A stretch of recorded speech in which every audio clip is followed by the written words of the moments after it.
quem é o Deus da Bíblia? Olha. Meu, Deus da Bíblia é um camarada que só para assim, se ele criou a humanidade, vamos supor um exemplo aqui, vamos colocar que Adão e Eva existiram de fato e verdade, todos os seres humanos descenderam de Adão e Eva. O que colocou na cabeça de Deus para ele chegar e particularizar uma nação, já que todo o povo era dele? Ah, isso aqui, não, só quero você aqui como nação, meu, o resto pode sair matando tudo. Mas todo mundo era filho de Deus. Não vieram tudo de Adão e Eva? Aí, ok, veio o dilúvio, tá? Então, todos que vieram após o dilúvio foram descendentes de Noé ou dos seus 3 filhos. Sem, Cão e Jafé. Agora Deus, então, não, eu vou preservar sua descendência de Sem, porque é o povo semita, da onde descende o povo judeu. Peraí, mas se eu for pegar o semita, então, os muçulmanos também me descendência de Sem. E aí? E aí, Deus só particulariza uma nação? Que Deus é esse que particulariza? Deixou de ser Deus.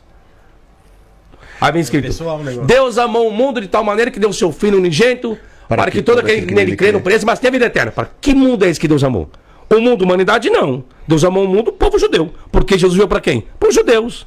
Jesus não veio para os gentios. Cadê os indígenas aqui da América? Esquece. Né? Tá tudo lascado. Tá tudo lascado. Se bem que os mormons falam que Jesus foi para os Estados Unidos, né? Ô, meu pai. Não tem.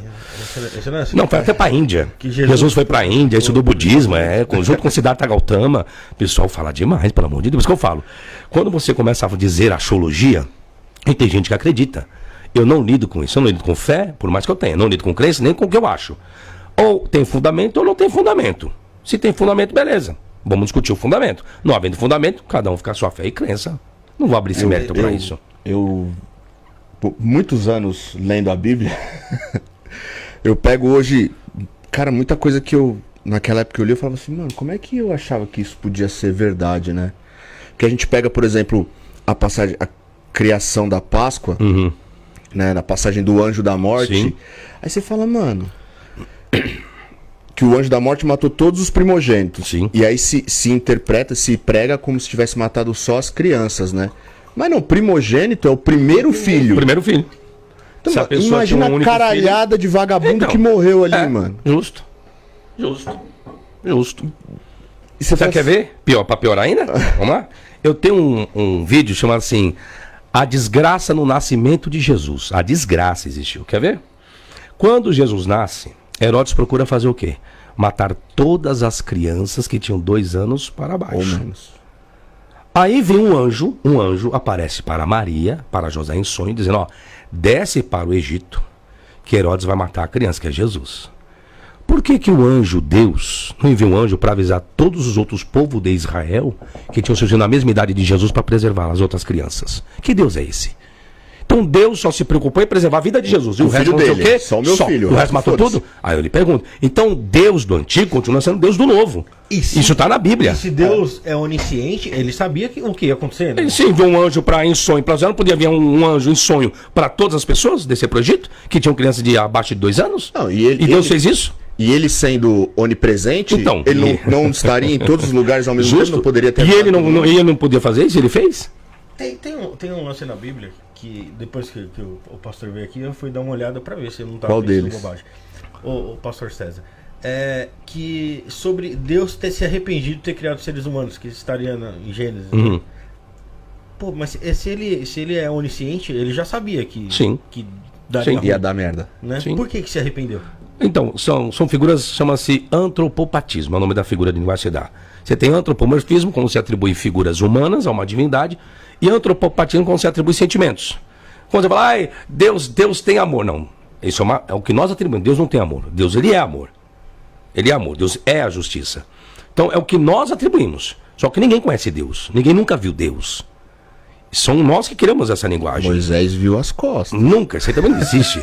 Moisés nem existiu Moisés. Moisés é lenda também. Moisés não passa de uma lenda. Já onde começa a lenda de Moisés? No seu próprio... Quando ele nasce, que aí a mãe dele vai colocar ele aonde? Coloca ele num cesto, e no cesto coloca em qual rio que ela colocou? Moisés, no rio Nilo, certo? Nilo. Aí diz que a filha de Faraó estava se banhando no rio Nilo e pegou, não é isso? Só tem um problema grave aí. Ninguém se banhava no rio Nilo. O Rio Nilo era sagrado. Sim. As filhas de Faraó, existia um tanque, tem achados arqueológicos que mostram os tanques lá no Egito, onde se banhavam.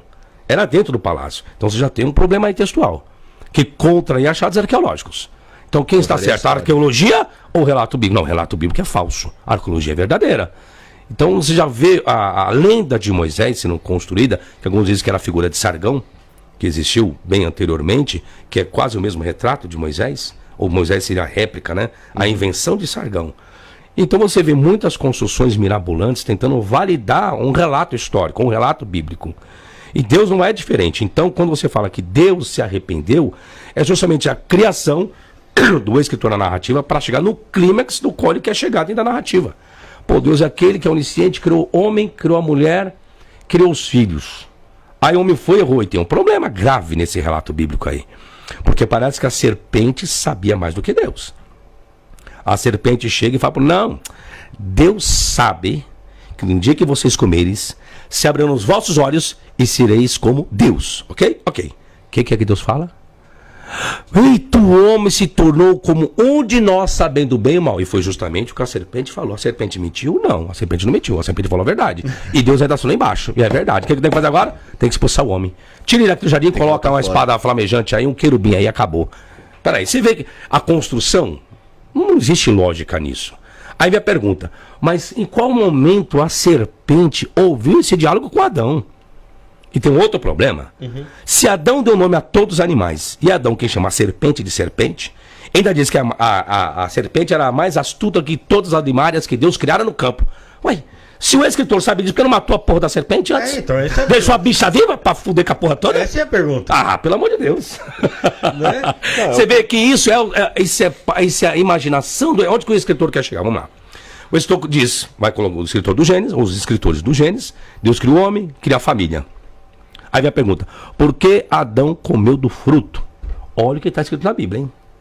No dia em que tu comeres, certamente morrerás.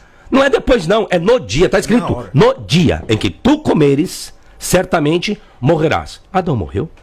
Não, você morreu espiritualmente. Provo que não. Se ele morreu espiritualmente, porque Deus estava tendo contato com os filhos dele, então. Que raio de morte espiritual é essa? Deus não pode ter contato com Caim? Caim, olha, eis que o pecado jaz à porta, mas a ti compete dominá-lo. Caim vai e mata o seu irmão Abel. Então não existe negócio de morte espiritual, esquece. Morte espiritual é essa coisa para crente idiotizado que não estuda, que é burro. Tem que estudar. Ou melhor, compra o meu livro, A Origem do Gênesis, que eu explico tudo isso. E